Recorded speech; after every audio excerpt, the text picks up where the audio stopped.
Hi అండి. అందరికీ నమస్కారం. Welcome to my channel. ఈ వీడియోలో ఏపీ ప్రభుత్వ పెన్షనర్లందరికీ ఇప్పుడే అందిన తాజా వార్త అండి. పూర్తి వివరాలేంటో వీడియోలో తెలుసుకుందాం. వీడియోని ఎక్కడే గాని స్కిప్ చేయకుండా ఎండ్ వరకు చూడండి. అప్పుడే ఇన్ఫర్మేషన్ పూర్తిగా అర్థమవుతుంది. అలాగే వీడియో చూస్తున్న ప్రతి ఒక్కరు వీడియోకి లైక్ చేయండి ఫ్రెండ్స్. వీడియోని తోటి ఉద్యోగ పెన్షన్ మిత్రులతో అయితే షేర్ చేయండి. కొత్తగా మన ఛానల్ చూస్తున్నవారు సబ్స్క్రైబ్ చేసుకోకుంటే వెంటనే మన ఛానల్‌ని సబ్స్క్రైబ్ చేసుకోండి.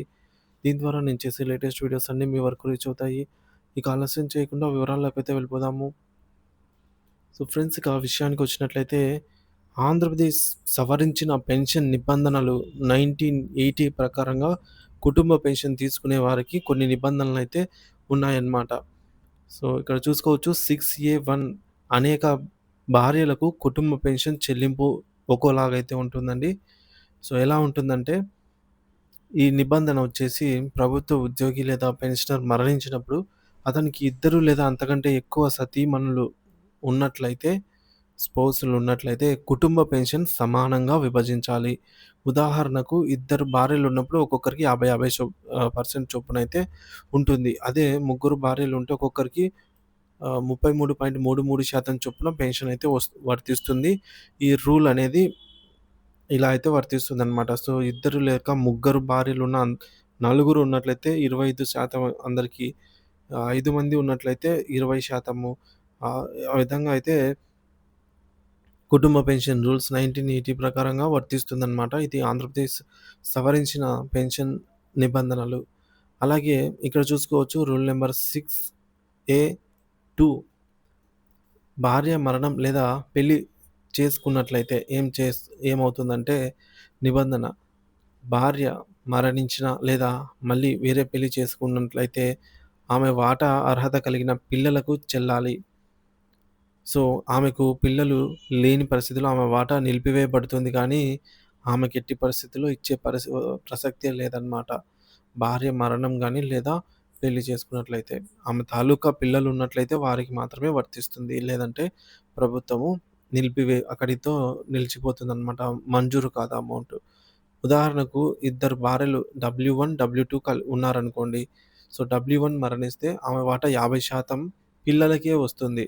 అవకాశం ఉంది. ఒకవేళ పిల్లలు ఉంటేనే, లేదు పిల్లలు లేనట్లయితే ఆ వాటా పూర్తిగా నిలిపివేయబడుతుంది కానీ డబ్ల్యూ2కి 100% పెన్షన్ ఎట్టి పరిస్థితుల్లో మంజూరు చేయదు ప్రభుత్వము. ఇదైతే ఈ రూల్ 6A2లోని నిబంధన. ఇది కఠినమైన నిబంధన అయితే ఈ విధంగా చేయడం జరిగింది. తర్వాత మనకు 6B ఏం చెప్తోందంటే మరణించిన భార్య పిల్లలకు పెన్షన్ ఎలా ఇస్తారు అన్నట్లు చూసుకున్నట్లయితే నిబంధన ఉద్యోగి మరణించినప్పుడు ఒక భార్య డబ్ల్యూ1 మరణించి ఉంటే ఆమె పిల్లలు అర్హులైతే ఆమె వాటా వారికి అందుతుందనమాట. వారి పిల్లలకు డబ్ల్యూ1 వైఫ్ 1 పిల్లలకి అందుతుంది. ఉదాహరణకు ఒక ప్రభుత్వ ఉద్యోగి వైఫ్ 1 మరణించింది మరియు వైఫ్ 2 జీవించి ఉన్నారు. సో, వైఫ్ 1 ఉండి ఉండింటే ఆమెకు 50% పెన్షన్ వచ్చేది. ఆమె మరణించినందున సో, డబ్ల్యూ2కు 50% ఆమె 50% డబ్ల్యూ1 50% ఆమె పిల్లలకు సి1 చైల్డ్ 1కి అర్హత అయితే ఉండాలి. సో, ఈ రూల్ అయితే ఈ విధంగా చెప్తుంది. సో, ఇద్దరు భార్యలున్న నేపథ్యంలో ఆహ్, ఫ్యామిలీ పెన్షనర్ మరణించిన తర్వాత ఇద్దరికీ సమాన వాటా వస్తుంది.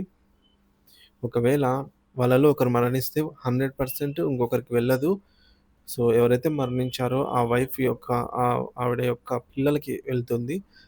పిల్లలు లేకపోతే ఎవరికీ వెళ్ళదు. ప్రభుత్వం నిలిపివేస్తుందనమాట ఆ డబ్బుల్ని. ఇక కొన్ని సందేహాలు. చైల్డ్ 1 అర్హత లేకుంటే ఏం జరుగుతుంది? నిబంధన ప్రకారం సి1 అర్హత లేనట్లయితే అతనికి పెన్షన్ ఉండదు. ఆ 50% వాటా ఎవ్వరికీ ఇవ్వబడదు. సో, డబ్ల్యూ2కి 100% అయితే ఇవ్వరు. ఆమె కేవలం 50%కి మాత్రమే అర్హురాలు. అలాగే కొనసాగుతుంది. ఇక వైఫ్ 2 100% పెన్షన్ పొందే అవకాశం ఉందంటే ఎట్టి పరిస్థితుల్లో లేదు. ఇద్దరు భార్యలుంటే ఒక భార్యకి 100% పెన్షన్ అందే అవకాశమే లేదనమాట. వైఫ్ 1 మరణించినా ఆమె పిల్లలు లేనప్పటికీ ఆమె వాటా పూర్తిగా నిలిపివేయబడుతుంది. అంతేగాని వైఫ్ 2కు ఎట్టి పరిస్థితుల్లోనూ మంజూరు చేయదు. సో, కాబట్టి వైఫ్ 2 యొక్క 50% మాత్రమే లైఫ్ లాంగ్ అట్లే ఉంటుంది. ఇక న్యాయమైన నిర్ధారణలు న్యాయపరంగా పెన్షన్ నిబంధనల ప్రకారం అనేక భార్యలున్నప్పుడు వాటాలైతే సమానంగానే ఉంటాయి. ఒక భార్య మరణించినా ఆమె వాటా పిల్లలకు వెళ్తుంది అర్హత ఉంటే. సో, పిల్లలు లేనప్పుడు ఆ వాటా వచ్చేసి పూర్తిగా నిలిపివేయబడుతుంది. అంతేగాని ఇంకా వేరే దారి లేదు. సో, సంబంధిత కోర్టు తీర్పులు. So, Kondreddy Ramakrishnamma versus the state Andhra Pradesh government 2023. Pension సమానంగా విభజించాలి. ఒక భార్య మరణిస్తే ఆమె వాటా పిల్లలకు వెళ్ళాలి. పిల్లలు లేనట్లయితే ఆ వాటా నిలిపివేయబడాలి. So, Vimaladevi patent vice the register administration. మరణించిన భార్యకు పిల్లలు లేనప్పుడు ఆ వాటా ఎవ్వరికీ ఇవ్వకూడదు. నిలిపివేయాల్సిందే.